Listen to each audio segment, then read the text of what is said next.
Hello students, how are you. Welcome to my YouTube channel Pankaj physics Gulati. Students, आपको इस चैनल पर न केवल graduation and post graduation physics के टॉपिक्स की सबसे आसान एक्सप्लेनेशन देखने को मिलती है, बल्कि आपको साथ के साथ ये भी बताया जाता है कि आपको एग्ज़ाम में क्या और कैसे लिख के आना है, ताकि आप सिर्फ एक वीडियो देख के ही अपने नोट्स बना सकें और एग्ज़ाम्स में बहुत अच्छे मार्क्स ला सकें।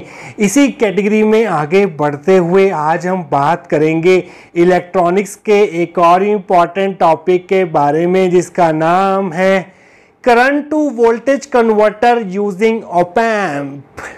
देखिए students, current to voltage converter using op amp एक ऐसा सर्किट होता है जिसमें आउटपुट वोल्टेज जो है वो इनपुट करंट के डायरेक्टली प्रोपोर्शनल टू होती है। अगर हम आउटपुट वोल्टेज को V0 कंसिडर करें और इनपुट करंट को I इन कंसिडर करें, तो इस केस में जो आउटपुट वोल्टेज होगी वो डायरेक्टली प्रोपोर्शनल टू होगी इनपुट करंट के।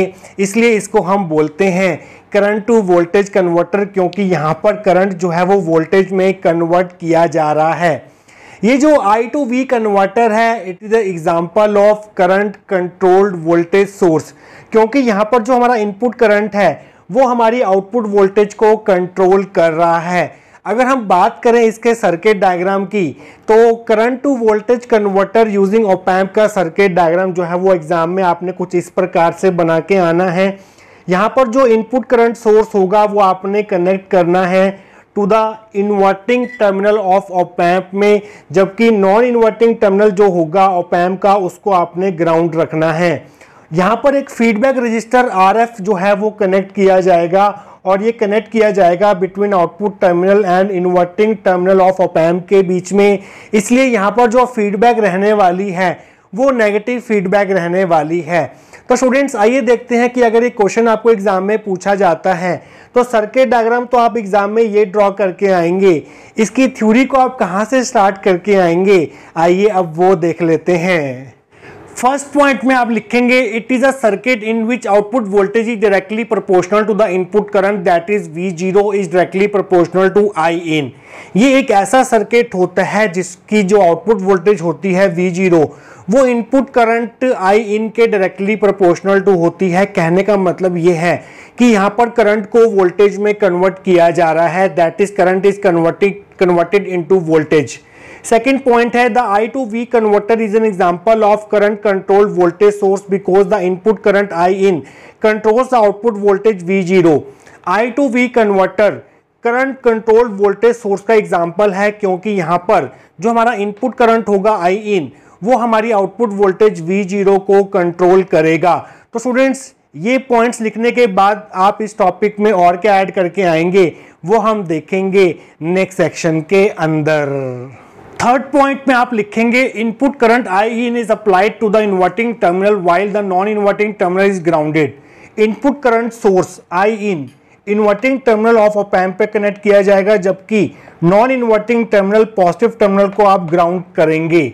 फोर्थ पॉइंट में आप लिखेंगे a feedback resistor RF is connected between output and inverting terminal of op amp, this feedback is negative feedback. एक फीडबैक रजिस्टर RF को connect किया जाएगा between output terminal and inverting terminal of op amp के बीच में। इसलिए यहाँ पर जो फीडबैक रहने वाली है वो नेगेटिव फीडबैक रहने वाली है, क्योंकि आप आउटपुट का कुछ पार्ट जो है वो इन्वर्टिंग टर्मिनल में अप्लाई कर रहे हैं। तो अब हमें ये शो करना है कि जो हमारी आउटपुट वोल्टेज होगी वो इनपुट करंट के डायरेक्टली प्रोपोर्शनल टू होगी। उसके लिए हमें किरचॉफ्स करंट लॉ अप्लाई करना होगा at node N। Kirchhoff's current law हमें क्या कहता है, total current entering a node is equal to total current leaving the node. इस नोड N पर आने वाला करंट कौन सा है, वो है I in। तो I in will be equal to इस नोड से जाने वाला करंट जो है वो ये करंट होगा जो इस फीडबैक रजिस्टर RF में से फ्लो होगा, और उस करंट को हम मान लेंगे feedback current IF equal to IF। क्योंकि ऑप एम्प का इनपुट रेजिस्टेंस जो है वो बहुत हाई होता है, आइडियल ऑप एम्प के केस में इनपुट रेजिस्टेंस इनफाइनाइट रहता है, तो इस टर्मिनल में कोई भी करंट जो है वो फ्लो नहीं करेगा। तो हमारा I in जो है वो IF के बराबर हो जाएगा on applying KCL at this node N। तो स्टूडेंट्स, हम यहाँ तक पहुँच चुके हैं, इसके आगे का पार्ट हम करेंगे नेक्स्ट सेक्शन के अंदर। तो स्टूडेंट्स इस नॉट एन पर केसीएल अप्लाई करके हमने एक इक्वेशन लिखी थी I N is equal to I F. अब हमें आई एफ की वैल्यू देखनी है, क्या आएगी, I in will be equal to I F current जो है वो वीबी से वी0 की तरफ फ्लो कर रहा है और करंट होता है potential difference by resistance according to Ohm's law. तो यहां पर जो पोटेंशियल डिफरेंस रहने वाला है वो रहेगा वीबी माइनस वी0, वीबी माइनस वी0 डिवाइडेड बाय रेजिस्टेंस है यहाँ पर आर एफ। ये होगा हमारी फर्स्ट इक्वेशन। अब हम यूज करेंगे कंसेप्ट ऑफ वर्चुअल ग्राउंड, जो कि हमें ये कहता है कि अगर ऑप एम्प का नॉन इन्वर्टिंग टर्मिनल ग्राउंडेड है तो इस पॉइंट पर जो पोटेंशियल होगा वीए वो 0 वोल्ट होगा। तो by concept of virtual ground जो सेकंड टर्मिनल होगा, इन्वर्टिंग टर्मिनल होगा ऑप एम्प का, वो भी ग्राउंडेड हो जाएगा, वर्चुअली ग्राउंडेड हो जाएगा और यहाँ पर भी जो पोटेंशियल रहेगा वो 0 वोल्ट्स रहेगा। By using concept of virtual ground we have VA will be equal to VB equal to 0 volts.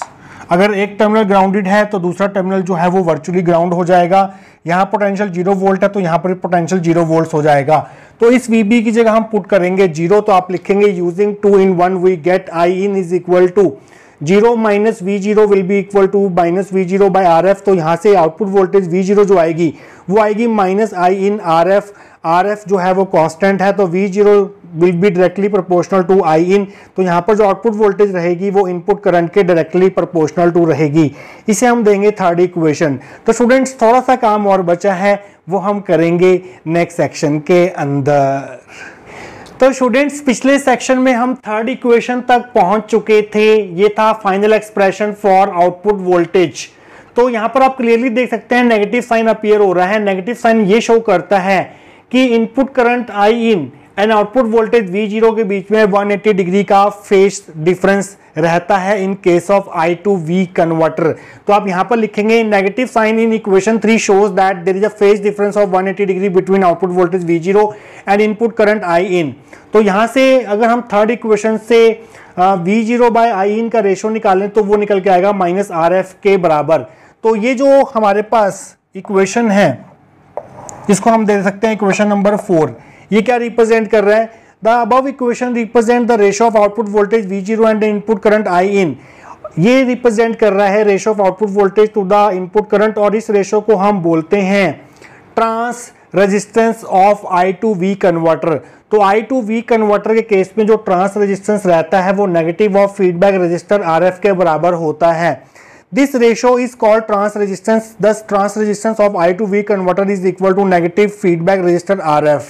तो ट्रांस रेजिस्टेंस जो है I to V कन्वर्टर का वो negative of feedback resistor RF के बराबर होता है। बट हमें पता है किसी भी सर्किट के लिए जो output variable and input variable का रेशो होता है, V आउटपुट वोल्टेज है, I इनपुट करंट है, आउटपुट टू द इनपुट का रेशो जो होता है किसी भी सर्किट के लिए वो उसका गेन कहलाता है। तो I to V कन्वर्टर के लिए जो गेन होगा वो ट्रांस रेजिस्टेंस के बराबर होगा, that will be equal to trans resistance